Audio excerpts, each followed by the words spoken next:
오늘은 에베소서 3장 1절에서 6절까지 1장과 2장을 이번에 읽는 시간을 가지겠습니다. 저는 성경을 많이 읽으면 졸립니다. 이상하죠. 그냥 글을 읽어야 되기 때문입니다.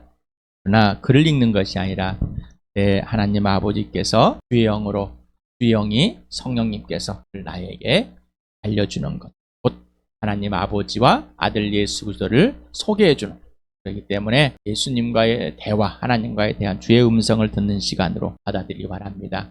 그래야지만 이 성경을 공부하고 또 하나님과 만남이, 또 교제가 이루어지는 이 시간입니다. 함께 같이 읽겠습니다. 시작. 하나님의 뜻으로 그리스도 예수의 사도가 된 나 바울이 에베소에 사는 그리스도 예수를 믿는 성도들에게 이 편지를 씁니다. 우리 아버지 하나님과 주 예수 그리스도께서 내려주시는 은혜와 평화가 여러분의 있기를 빕니다. 우리 주 예수 그리스도의 아버지이신 하나님을 찬양합시다. 하나님께서는 그리스도 안에서 하늘에 속한 온갖 신령한 복을 우리에게 주셨습니다. 하나님은 세상 창조 전에 그리스도 안에서 우리를 택하시고 사랑해 주셔서 하나님 앞에서 거룩하고 흠이 없는 사람이 되게 하셨습니다. 하나님은 하나님의 기뻐하시는 뜻을 따라 예수 그리스도를 통하여 우리를 하나님의 자녀로 삼으시기로 예정하신 것입니다. 그래서 하나님이 하나님의 사랑하시는 아들 안에서 우리에게 거저주신 하나님의 영광스러운 은혜를 찬미하게 하셨습니다. 우리는 이 아들 안에서 하나님의 풍성한 은혜를 따라 그의 피로 구속 곧 죄 용서를 받게 되었습니다. 하나님은 우리에게 모든 지혜와 총명을 넘치게 해주셔서 그리스도 안에서 미리 세우신 하나님이 기뻐하시는 뜻을 따라 하나님의 신비한 뜻을 우리에게 알려주셨습니다. 하나님의 계획은 때가 차면 하늘과 땅에 있는 모든 것을 그리스도 안에서 그분을 머리로 하여 통일시키는 것입니다. 하나님은 그리스도 안에서 우리를 상속자로 삼으셨습니다. 이것은 모든 것을 자기 원하시는 뜻대로 행하시는 분의 계획에 따라 미리 정해진 일입니다. 그것은 그리스도께 맨 먼저 소망을 둔 우리로 하여금 하나님의 영광을 찬미하는 사람이 되게 하시려는 것이었습니다. 여러분도 그리스도 안에서 진리의 말씀 곧 여러분을 구원하는 복음을 듣고서 그리스도를 믿었으므로 약속하신 성령의 나련을 받았습니다. 이 성령은 하나님의 소유인 우리가 완전히 구원받을 때까지 우리의 상속의 담보이시며 우리로 하여금 하나님의 영광을 찬미하게 하십니다. 그러므로 나도 주 예수에 대한 여러분의 믿음과 모든 성도를 향한 사랑을 듣고서 여러분을 두고 끊임없이 감사를 드리고 있으며 내 기도 중에 여러분을 기억합니다. 우리 주 예수 그리스도의 하나님이신 영광의 아버지께서 지혜와 계시형을 여러분에게 주셔서 하나님을 알게 하시고 여러분의 마음의 눈을 밝혀주셔서 하나님의 부르심에 속한 소망이 무엇이며 성도들에게 베푸시는 하나님의 영광스러운 상속이 얼마나 풍성한지를 여러분이 알게 되기를 바랍니다. 또한 믿는 사람들은 우리에게 강한 힘으로 활동하시는 하나님의 능력이 얼마나 엄청나게 큰지를 여러분이 알기를 바랍니다. 하나님께서는 이 능력을 그리스도 안에 발휘하셔서 그분을 죽은 사람들 가운데 살리시고 하늘에서 자기의 오른쪽에 앉으셔서 모든 정권과 권세와 능력과 주권위에 그리고 이 세상뿐만 아니라 오는 세상에서 일컬을 모든 이름 위에 뛰어나게 하셨습니다. 하나님께서는 만물을 그리스도의 발 아래 굴복시키시고 그분을 만물 위에 교회의 머리로 삼으셨습니다. 교회는 그리스도의 몸이요 만물 안에서 만물을 충만케 하시는 분의 충만입니다. 여러분도 전에는 허물과 죄로 죽었던 사람들입니다. 그때 여러분은 허물과 죄 가운데서 이 세상의 풍조를 따라 살고 공중의 권세를 잡은 통치자 곧 지금의 불순종의 자식들 가운데서 작용하는 영을 따라 살았습니다. 우리도 모두 전에는 그들 가운데서 육신의 정욕대로 살고 육신과 마음이 원하는 대로 행했으며 나머지 사람들과 마찬가지로 날 때부터 진노의 자식이었습니다. 그러나 하나님은 자비가 넘치는 분이셔서 우리를 사랑하신 그 크신 사랑으로 말미암아 범죄로 죽은 우리를 그리스도와 함께 살려주었습니다. 여러분은 은혜로 구원을 얻었습니다. 하나님께서 그리스도 예수 안에서 우리를 그분과 함께 살리시고 하늘에 함께 앉게 하셨습니다. 그것은 하나님께서 그리스도 예수 안에서 우리에게 자비로 베풀어 주신 그 은혜가 얼마나 풍성한지를 장차올 모든 세대에게 드러내 보이시기 위함입니다. 여러분은 믿음을 통하여 은혜로 구원을 얻었습니다. 이것은 여러분에게서 난 것이 아니요 하나님의 선물입니다. 행위에서 난 것이 아닙니다. 그러므로 아무도 자랑할 수 없습니다. 우리는 하나님의 작품입니다. 선한 일을 하게 하시려고 하나님께서 그리스도 예수 안에서 우리를 만드셨습니다. 하나님께서 이렇게 미리 준비하신 것은 우리가 선한 일을 하며 살아가게 하시려는 것입니다. 그러므로 여러분은 지난날의 육신으로는 이방 사람이었다는 사실을 명심하십시오. 손으로 육체에 행한 할례를 받은 사람이라고 뽐내는 이른바 할례자들에게 여러분은 무할례자들이라고 불리며 따돌림을 당했습니다. 그때 여러분은 그리스도와 상관이 없었고 이스라엘 공동체에서 제외되어서 약속의 언약과 무관한 외인으로서 세상에서 아무 소망이 없이 하나님도 없이 살았습니다. 여러분이 전에는 하나님에게서 멀리 떨어져 있었는데 이제는 그리스도 예수 안에서 그분의 피로 하나님께 가까워졌습니다. 그리스도는 우리의 평화이십니다. 그리스도께서 유대 사람과 이방 사람이 양쪽으로 갈라져 있는 것을 하나로 만드신 분이십니다. 그분은 유대 사람과 이방 사람 사이를 가르는 담을 자기 몸으로 허무셔서 원수된 것을 없애시고 여러 가지 조문으로 된 계명의 율법을 폐하셨습니다. 그분은 이 둘을 자기 안에서 하나의 새 사람으로 만들어서 평화를 이루시고 원수된 것을 십자가로 소멸하시고 이 둘을 한 몸으로 만드셔서 하나님과 화해시키셨습니다. 그분은 오셔서 멀리 떨어져 있는 여러분에게 평화를 전하셨으며 가까이 있는 사람들에게 평화를 전하셨습니다. 이방 사람과 유대 사람 양쪽 모두 그리스도를 통하여 한 성령 안에서 아버지께 나아가게 되었습니다.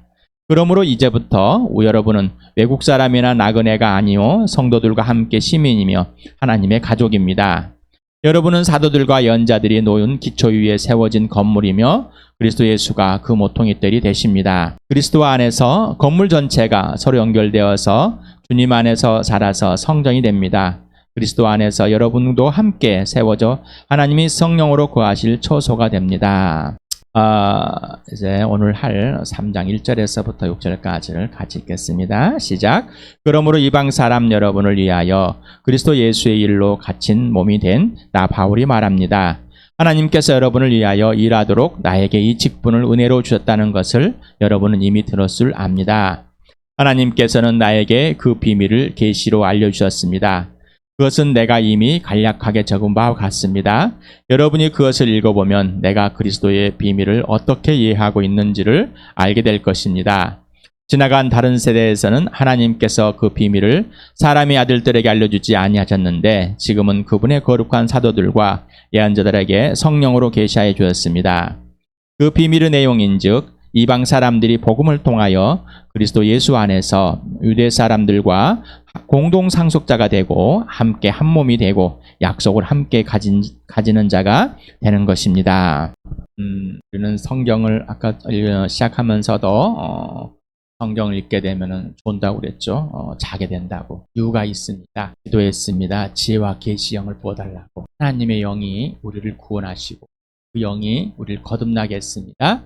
그 영이 예수를 믿게 했습니다. 그렇다면 그 영으로 삶을 얻었으니 그 영으로 살아야 되는데 그 영으로 살지 않기 때문입니다. 성령에 잡혀 사는 삶이 아니라 사람과의 관계에서 사람으로 보고 있기 때문입니다. 모인 사람들이 사람일 뿐이라는 하나님의 영에 사로잡힌 사람이 되길 바랍니다. 하나님의 영에 사로잡히면은 진이 바짝 든 하나님의 영으로 사로잡히면 오직 성령의 생각만을 기대합니다. 성령이 무슨 말씀하시는지 많이 기대합니다. 다음 절에 보면은 오는데 순서로 읽는 그런 모습이 나옵니다. 그 내용 의미가 나옵니다.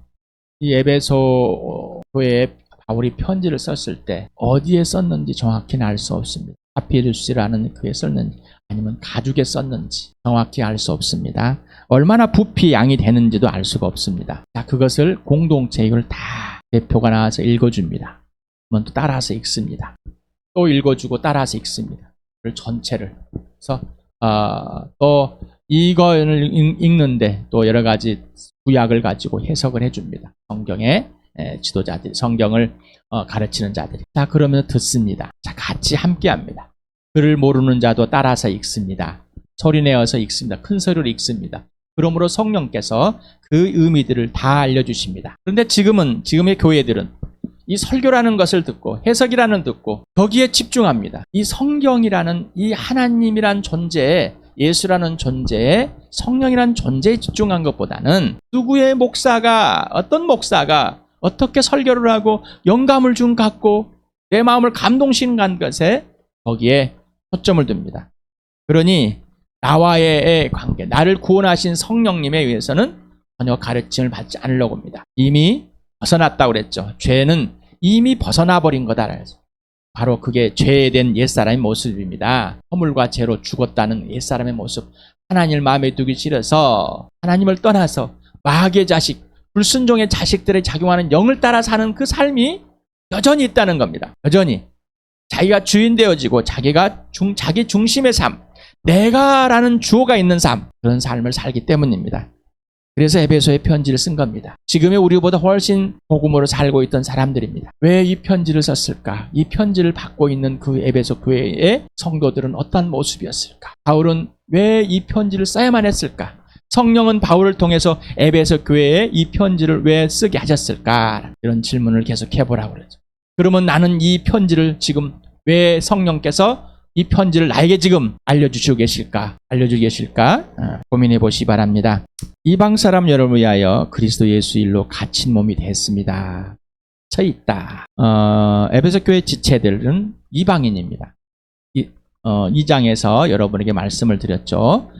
유대인들은 다른 나라의 백성을 이방입니다. 낯선 사람이다. 외국인이다. 우리만 하나님의 사람이다. 라고 이렇게 말해줬습니다. 알고 있었습니다. 그리고 그것을 지금 바울이 유대인 입장에서 너희가 이방인이었다는 사실을 다시 한번 깨우쳐주면서 알려주고 있습니다. 갇힌 자다라고 했습니다.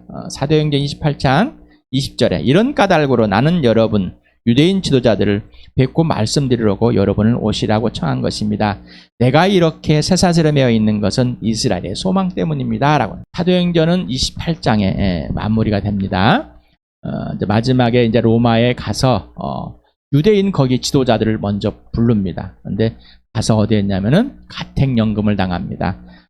집에 세를 얻어가지고 거기에서 세를 내고 이 쇠사슬을 차고 거기 안에서 밖으로 나가지 못하도록, 그러나 사람들을 자유롭게 만나고 있습니다. 그래서 본인이 갇힌 몸이다라고 이렇게 고백하고 있습니다. 30장 31절을 보면은 바울은 자기가 얻은 셋집에서 꼭 2해 동안 지내면서 자기를 찾아오는 모든 사람을 맞아들였다. 그래서 그는 아무런 방해도 받지 않고 아주 담대하게 하나님 나라를 전하고 주 예수 그리스도에 관한 일들을 가르쳤다. 자, 바울이 이렇게 쇠사슬을 차고 이렇게 갱년금을 당하고 로마까지 이송이 돼가지고 이렇게 갇혀 있는 이유는 이스라엘의 소망이다. 누구의 소망이라고요? 이스라엘. 이상하죠? 우리는 내가 갇혀 있다거나 손해를 본다거나 핍박을 받는 것은 내 가족의, 우리 동족의 소망이 아니고 망한 것처럼 보이죠. 유대인을 향한, 이스라엘 향한 바울의 그 자기 민족에 대한 구원의 그 열정은 내가 이렇게 갇혀 있는 것은 여러분이 유대인들, 당신의 지도자들이 나를 이렇게 한 것이다라는 겁니다. 그런데 뒤집으면은 손해본 게 아니라 이게 바로 너희가 지금 무슨 짓을 하고 있는지에 알려주는 바로 이스라엘의 소망이 되는 것이다라는 겁니다. 이상하죠? 여러분은 그래서 아까 성령의 삶을 얻은 사람은 성령의 인도를 받아야지만이 내가 왜 이런 상황과 환경의 고난에 참여해서 이렇게 있는지를 알 수가 있습니다. 그러나 또한 내가 범죄하는 사실들을 또한 알 수가 있는데 성령에 살지 않는다면은 내가 범죄한지, 내가 이렇게 있는 것인지, 왜 내가 지금 이런 상황에 처해 있는지를 알지를 못합니다. 갇힌 몸이다. 쳐 있어서 지금 여러분에게 이 편지를 쓰고 있다라고 자기가 어떤 상황에 있고 어떤 시점에 있고 그리고 너희가 어떤 시점에 있는지를 분명하게 밝히고 있습니다. 하나님께서 여러분을 위하여 일하도록 나에게 직분을 은혜로 주셨다는 것을 여러분은 이미 들었을 줄 압니다. 자, 에베소 교회에 바울은 3년이나 있으면서 이 사실들을 계속해서 에베소 교인들에게 알려줬습니다. 이미 들었습니다라는 거죠. 사도행전 26장에 바울이 예수 그리스도를 만나고 부르심의 소명에 그리고 복음을 전하는 그러한 이유가 나와 있습니다. 제가 읽어드리겠습니다. 임금님, 나는 길을 가다가 한낮에 하늘에서부터 해보다 더 눈부신 빛이 나와 내 일행을 둘러 비추는 것을 보았습니다. 우리는 모두 땅에 엎어졌습니다. 그때 히브리 말로 나에게 사울아 사울아 너는 어찌하여 나를 핍박하느냐, 가시돋친 채찍을 발길로 차면 너만 아플 뿐이다 하고 말하는 음성을 들었습니다. 그래서 내가 주님 누구십니까 하고 물었더니 주님께서 나는 내가 핍박하는 예수이다.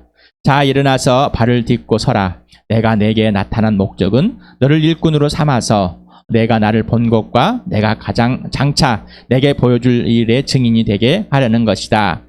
나는 이 백성과 이방 사람들 가운데서 너를 건져내어 이방 사람들에게로 보낸다.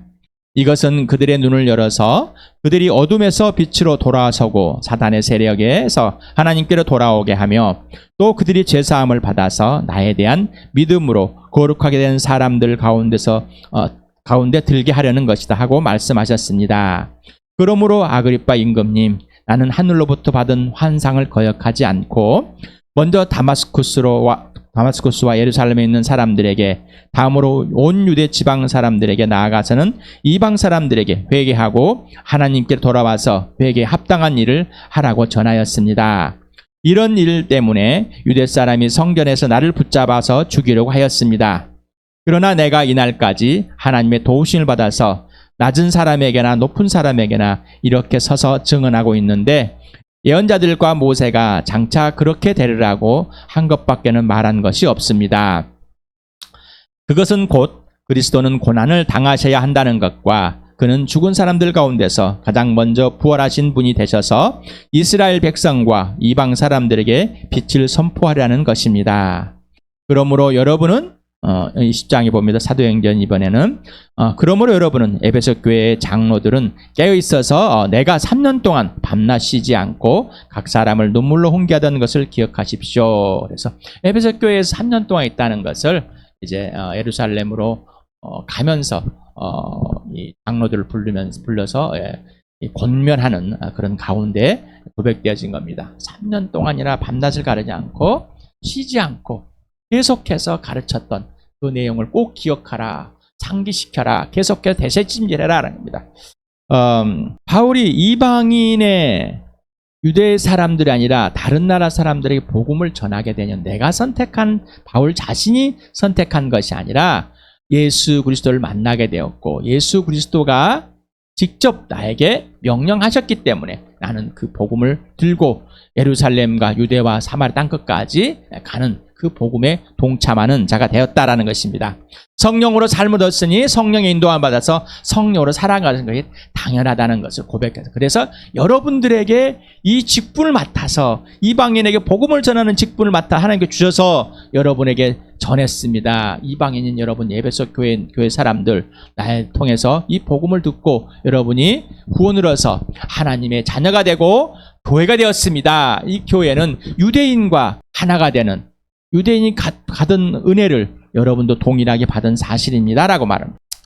하나님께 나에게 그 비밀을 계시를 알려줬습니다. 그것은 내가 이미 간략하게 적은 바와 같습니다. 자, 여기 내용들이 어떤 다른 편지를 먼저 보낸 것일까? 아니면은 앞번에 1장과 2장을 읽었던, 특히 2장 11절에서 15절에서부터 22절까지 읽었던 그 내용일까? 여러 가지 학자들마다의 갈등이 있습니다. 저는 두 가지를 다 올 수 있지만은 먼저 오늘은 우리가 어떤 내용에 정확한 것이 없기 때문에 아니면 골로새서를 먼저 읽게 하는 그런 것이요. 그리고 나 다음에 에베소를 썼을까? 근데 짧은 2년 동안이란 이 기간 동안에 그렇게 할 수 있을까? 뭐 여러 가지 생각을 해보지만 하여간 어떻든 우리가 1장에서부터 2장까지 읽었습니다. 그래서 이미 기록된 것을 읽었습니다 라고 보면 더 좋겠습니다. 참 또 한 가지 비밀, 우리 세번역에서 신비로 했었으면 좋았을 건데 그냥 감초전, 아무도 알지 못하는 그 비밀의 뜻을 계속 비밀한 단어를 사용하는 거에 좀 아쉬움이 있지만은 이 비밀은 신비라고 그랬습니다. 신비. 그래서 이 계시라는 단어가 나옵니다. 그래서 드러내서 보여주다라는 것입니다. 하나님께서 감춰놓은, 또 가려놓은 것을 명백하게 드러내서 보여주는 것을 계시라고 합니다. 그래서 또한 비밀이라는 이는 쓴 미스테리온이라는 영어의 미스테리가 여기서 어원은 여기 있다고 여러분에게 소차례 알려드렸습니다. 이 말은 하나님께 사람에게 알려주기 위해서 감춰놓았다가 때가 되면 알려주고 보여주는 하나님의 섭리입니다. 그래서 특정한 사람들이 꼭 보여주십니다. 자, 그래서 여러분에게 바울에게 예수님이 계시했다. 자신을 직접 드러내줬다. 그리고 보여줬다. 하나님이 계획한 그 신비를, 그래서 이 놀라운 일들을 바울이 받고 직분을 받아서 여러분에게 복음을 전한 것입니다. 라고 고백하는 것입니다. 그래서 종교는 사람이 만들어서 더듬어서 찾아가는 것이 종교입니다. 그러나 창조주 하나님은 자신을 보여주는 겁니다. 그래서 계시다라는 겁니다. 이걸 또 계시의 종교라고. 자꾸 우리는 신학자나 목사님들이 자꾸 종교로 자꾸 자기를, 우리 예수를 종교로, 하나님을 종교로 자꾸 바꿔놓습니다. 그 표현들 하나하나도 중요합니다. 그래서 우리가 이렇게 언어, 단어 하나하나의 소중함, 또 표현의 중요함을 알아야 됩니다. 나는 무식해서, 아주 악랄한 생각을 갖고 있습니다. 은혜를 입은 자가 나는 무식해서라고 고백하고 있다면은 아주 악한 마음을 갖고 있는 겁니다. 자기 중심적입니다. 아주 그 사람은 이기적입니다. 이게 아니라 성령으로 거듭났다면은 누구나 똑같다면, 학식이 있고 학벌이 있고 지식이 있고 세상에 있는 걸 것으로는 절대 하나님을 알 수 없습니다. 나불나불 많은 설명들과 입으로서 할 수 있는 것들은 많을 것 같지만은 직접 그 하나님을 알지 못합니다. 직접 그 예수를 알지 못합니다. 성령이 무지한 자나 가난한 자나 높은 자나 학식에 대해 차별하지 않고 구원하신 이유는 모든 사람에게 동일하게 알려주신 것입니다. 예수를 동일하게, 차별 없이. 그러니 그런 마음이 조금이라도 있다면 성령을 거절하고 있는 겁니다. 예수님을 거절하고 있는, 관계 질서가 회복되지 않고 깨고 있는 겁니다. 옛사람을 살고 있는 겁니다. 마귀의 자식으로 살고 있는 겁니다. 마귀의 생각으로 살고 있는 겁니다. 하나님의 자녀이면서 여러분 이제 멈추셔서 더 이상 옛사람인 불순종의 자식이었던, 불순종의 자식한테 작용하는 그 영, 마귀를 따라 살았던 그런 사고들을, 생각들을 멈추시 바랍니다. 그렇지 않다면은 여러분이 받은 그 은혜를 누리지 못하고, 그게 무엇인지 알지 못하는 겁니다. 자기가 생각하는 대로 막 살면서 자기 스스로 잘 산다고 착각 속에 있단 말이에요. 하나님과 아무런 상관이 없는 삶을. 지금 에베소 교인들에게 이 편지를 3년 동안이나 가르쳐서, 밤낮 가르쳐서 지도자들에게, 장로들에게, 감독들에게 알려줬습니다. 그리고 또한 거기 있는 성도들에게 알려줬습니다. 그런데 이들이 무슨 짓을 하고 있어요? 이걸 다 까먹어버리고 잊어버리고 자기가 주인되어 자기가 생각, 자기가 원한 옛사람을 가지고 계속해서 살았다 끌고 들어와 살고 있습니다. 그래서 이 소식을 듣고 바울이 편지를 쓴 겁니다. 하나님께서 여러분을 구원하시는 성령을 보내셔서 여러분에게 예수를 소개해주고 예수를 믿게 해주셨습니다. 하나님의 은혜입니다라고 여러분에게 분명하게 성령께서 오늘 말씀하십니다. 신비를 계시로 바울에게 먼저 알려주시고 에베소 교인들에게 알려주신 것은 그리스도의 하늘온과 신령한 복이다 라고 1장 3절에서 이건 하나님의 계획 속에 있었다. 예수 그리스도의 죽으심과 부활을 통해서 하나님의 계획이 무엇인지 때가 참에 알려줬습니다 라는 겁니다. 그래서 유대인이나 이방인이나 공평하고 차별이 없이 오직 예수 그리스도를 통해 성령 안에서 하나님 아버지께 나아가고 상속을 받았다. 그래서 먼저 유대인들에게 주신 것을 이방인도 동일하게 은혜를 주신 것이다 라고. 하나님의 지혜와 계시 영으로 복음을 듣고 믿어 하나님의 나라에 이미 들어간 사람들이다. 누구나 독강이라고 동일하게 차별 없이 유대인이나 이방인이나 예수 그리스도를 통해서만이 그런다. 유대인과 이방인의 화해가 되었다. 예수의 죽으심을 통해서 예수님 몸으로 직접 막힌 담을 허물어서 유대인과 이스라엘을 한 몸이 되어서 하나가 되게 만들었다라는 거죠. 이게 바로 교회다. 유대인과 이방인 하나님의 나라, 하나님의 가족 시민이다라는 거. 여러분이 그것을 읽어보면 내가 그리스도의 비밀을 어떻게 이해하고 있는지를 알게 될 것입니다.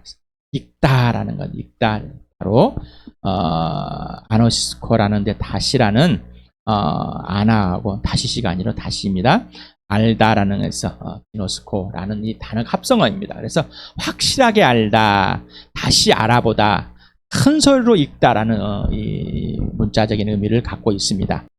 여기는 이해란 단어 있습니다. 신네시스는 깨달으다, 통찰력을 갖고 있다라는. 숲과 나무, 숲을 보고 나무를 보고.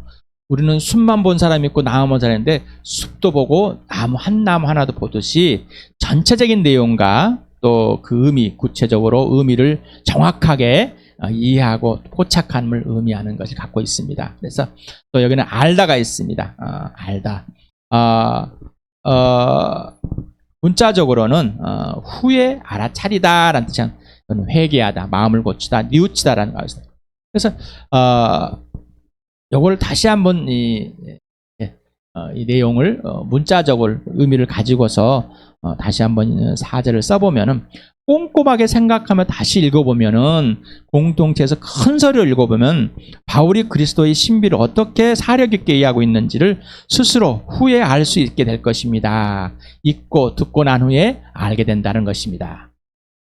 그래서 지금 바울인 에베소 교회 성령께서 우리에게 지금 에베소의 편지를 쓴 거를 우리에게 계속 읽고 듣고 또 해석하고 이 말하는 것들을 계속하라는 거예요. 3장 5절에 지나간 다른 세대에서는 하나님께서 그 비밀을 사람의 아들들에게 알려주지 아니하셨는데 지금은 그분의 거룩한 사도들과 연자들에게 성령으로 계시해 주셨습니다. 여기를 보면 대조가 있습니다. 지나간 다른 세대. 지금 세번역에는 다른 의역을 좀 해놨습니다. 지나가는 다른 세대를 과거를 표현하기 위해서. 그래서 지금 현재와 과거를 이 기준은 예수 그리스도입니다. 그래서 기원전과 기원 후를 또한 나눈 것을 봅니다. 그래서 예수님이 사람으로 오셨고 죽으시고 부활하여서 하나님의 아들이라는 사실을 분명히 하면서 사람의 아들들이다라는 표현이 있습니다. 여기서 사람의 아들들은 바로 에베소 2장 2절과 3절에 불순종의 자식들로 사단에 속한 자들, 그다음에 율법의 종류란 유대인들 전부를 말하고 있습니다.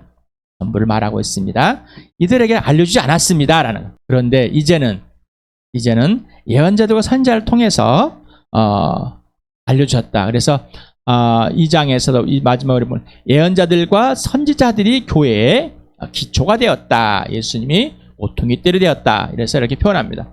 그래서 이거는 구약의 예언자가 아니라 신약의 예수님 오신 후에 예언자들과 예수님이 보내신 사도들을 통해서 이 사실이 알려졌습니다. 그래서 이들의 자의적이고 조약적인 종교를 만든 것이 아니라 하나님은 지혜와 계시의 영이시며 진령이신 성령님을 통해서 감춰져 있던 신비를 드러내줬습니다. 그런데 우리는 자꾸 내가 이것을 알아보고 싶어합니다. 하나님은 내가 스스로 알 수 있는 그런 존재가 아닙니다. 더듬고 찾아서 알 수 있는 그런 존재가 아닙니다.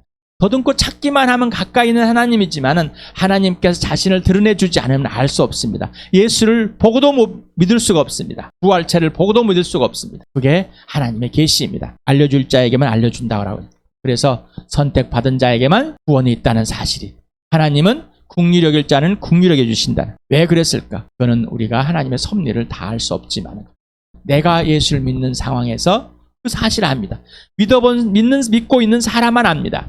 예수를 믿는 사람만이 그 사실을 알게 됩니다. 왜 나를 택하셨는지, 왜 나를 택하셔서 하나님의 자녀가 되게 하셨는지는 알 수 있습니다. 그 비밀의 내용인즉 이방 사람들이 복음을 통하여 그리스도 예수 안에서 유대 사람들과 공동 상속자가 되고 함께 한 몸이 되고 약속을 함께 가지는 자가 되는 것입니다. 이 비밀, 이 신비, 예수 그리스도 통해서 이 땅에 눈에 보여지는 신비, 다시 말하면 이 교회를 말하는데 하나님의 나라를 말합니다. 하나님의 자녀가 된 것, 특권을 말하는데 유대인과 이방인이 동일한 은혜를 받았습니다. 선물로 주신 믿음을 가지고 그 선물인 구원을 얻게 된 겁니다. 자, 이 복음은 예수 그리스도라고 그랬습니다. 이 복음을 통해서 예수 그리스도 안에서 예수를 통해서만이 됩니다.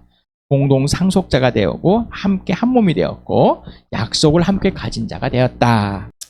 공동 상속자, 함께 한 몸, 그 다음에 함께 가진 자. 여기 보면은 헬라어 단어가 동일한 앞에 있는 어근이 있습니다. 바로 쉬라는 단어가 있습니다. 쉬, 또 신이라는 이 단어가 있습니다. 함께다. 함께라는 단어가 있습니다. 단어란 의미를 가지고 있습니다. 그래서 쉰클레로노모스라는 이에서 공동 상속자다. 함께 상속을 받은 사람들이다. 함께 한 몸을 가진, 같은 몸을 가진다. 시스소모스라는 이 헬라어 단어, 같은 몸을 가진, 같은 공동체에 속한 같은 지체라는 이 뜻의 의미를 갖고 있습니다. 그래서 함께 지체가 됐다, 한 몸이 되었다. 함께 가진 자다. 심메토코스라는 이 공동 참가자다는 거예요. 공동 참가자, 공동 참여자라는 뜻을 갖고 있습니다. 그래서 개역개정에서는 이렇게 함께 상속자, 함께 지체, 함께 약속에 참여한 자라고 그래요. 유대인이 먼저 이스라엘 백성들이 하나님으로부터 믿음의 아브라함 조상을 통해서 받은 그 은혜가 동일하게 이방인들에게도 동일한 역사가 일어났다는 겁니다. 그러니 자, 단순히 교회 이렇게 교회라면 생각하지 마시고 또 이걸 또 교리라고만 생각하지 마시고 하나님께서 먼저 아브라함을 선택하시고 그에게 믿음의 조상을 만들어 주시고 그 다음에 다윗의 후손으로 예수님을 오게 하셔서 약속대로 예수님이 죽으시고 부활하여서 모든 사람이 예수 하나님 앞에 올 수 있다는 사실을, 이게 바로 신비라는 겁니다. 어떻게 유대인을 빼고 다른 나라 민족들을 하나님의 자녀로 삼을 수 있을까? 우리가 동등한 자격을 갖추게 해줄 수 있을까? 의문이 되는, 그걸 알지 못했다는 거죠. 그런데 예수 그리스도가 오심으로 이 땅에 오셔서 육신으로 오셔서 죽으시고 부활해서 하늘 보좌 올라가심으로 이 모든 사실을 들춰내 주시고 계시해 주시고 보여준 대로 이 신비가 들춰졌다는 겁니다. 그래서 이 교회는 하나님의 신비입니다. 하나님의 신비. 하나님이 감춰놓아준 이 땅에 하나님 나라의 사람들의 가족이고 공동체고 상속자고 지체 한 몸이고 약속에 함께 참여한 자들입니다. 교회라는 이 사실을 더 이상 이제 세상에서 지금에 있는 교회들에서 그리고 내가 생각하고 경험한 그 교회들 벗어나서 멈추시기 바랍니다. 멈추시고 이 성경에 있는 사실부터 출발해야 됩니다. 성경에 있는 사실 그대로. 믿음은 예수 그리스도를 출발은 죄에서 출발했고 이 구원 얻은 하나님의 자녀에서 교회가 된 겁니다. 이 교회를 알게 되려면 지금 이 성경을 통해서 성경에 출발하시기 바랍니다. 그러지 않고는 교회는 알 수가 없습니다. 네, 지금 에베소 교회 편지를 쓴 이 상황, 이 교회를 이들이 잊어버렸고 이 교회가 뭔지도 몰랐고 또 망각해서 이걸 다시 한번 알려주려고 구체적으로 글로 표현해서 이들에게 알려주는 거예요. 3년 동안 그렇게 말로서 알려주고 살게 해주고 그것들을 어떤 걸 설명해주고 했지만 이들이 잊어버렸기 때문이라는 겁니다. 자, 여러분, 교회, 여러분이 생각하는 교회, 교회당이라는 이 성전이라는 이름 아래 교회당 가서 헌금하고 예배하고 봉사하고 이거 말고요. 본질적인 거. 본질적으로 내가 누구인가, 내가 어떤 존재인가, 이 땅에서 왜 살고 있는지, 그리고 내가 어디서 와서 어디로 가야 되는 것인지 분명하게 알아야 돼요. 구원은 유대에서 납니다. 사도들과 예언자들은 유대인이었습니다. 예루살렘 사람들이 먼저 예수를 믿었습니다. 유대인들입니다. 이방으로 복음이 전해졌습니다. 유대인을 통해서 바울 이전에 이미 사도들을 통해서 복음이 이방이 전했고 또한 예루살렘에 오순절에 왔던 이 사람들이 흩어지면서 또 자기들이 살고 있던 흩어졌던 사람들이 디아스포라가 예루살렘에 왔다가 가면서 이 복음을 듣고 그들이 복음을 전했습니다. 바울이 먼저 전한 게 아닙니다. 한참 후에 바울을 택하셔서 또한 이방인에게 복음을 전한 것입니다. 그 역할을 주고, 그래서 역할을 주고서 할 수 있는 것은 그 역할이 있어야지만 책임을 지고 할 수 있기 때문입니다. 그래서 이 교회는 각 지체들이 있고 각 역할이 있습니다. 그것은 하나님께 부르셔서 그 책임을 다할 수 있도록 하나님의 이 직분을 준 겁니다. 역할을 준 겁니다. 로마서 8장 17절을 같이 읽겠습니다. 시작. 자녀이면 상속자이기도 합니다. 우리가 그리스도와 함께 영광을 받으려고 그와 함께 고난을 받으면 우리는 하나님이 정하신 상속자요 그리스도와 더불어 공동 상속자입니다. 그러니 예수님을 믿는 사람은 고난을 상속받은 자들입니다. 하나님의 나라만 상속받은 것이 아니라 이 땅에서 고난을 상속받은 자인데 그 고난에 상속받은 자의 고난에 참여한 자는 바로 부활을 경험해야 된다는 얘기입니다. 부활을 경험하지 않고서는 고난에 참여할 수 없고 죽기까지 예수를 본받을 수 없습니다. 이 땅에서 교회, 하나님의 자녀, 이 땅의 삶이 어떤 것인지, 왜 그래야 되는 것인지 바로 유대인과 하나 되게 만드셨고 몸으로 찢어져서 함께 공동 상속자가 되었고 함께 한 몸이 되게 하셨고 함께 약속에 참여한 자가 됐습니다. 자, 그러니 이 교회, 주함교회 그리고 이 세상에 있는 모든 교회들이 예수님으로부터 먼저 아브라함에게 약속한 그 약속을 동일하게 받은 사람들은, 그래서 믿음의 조상 아브라함을 통해서 믿음의 후손이 됐다는 사실입니다.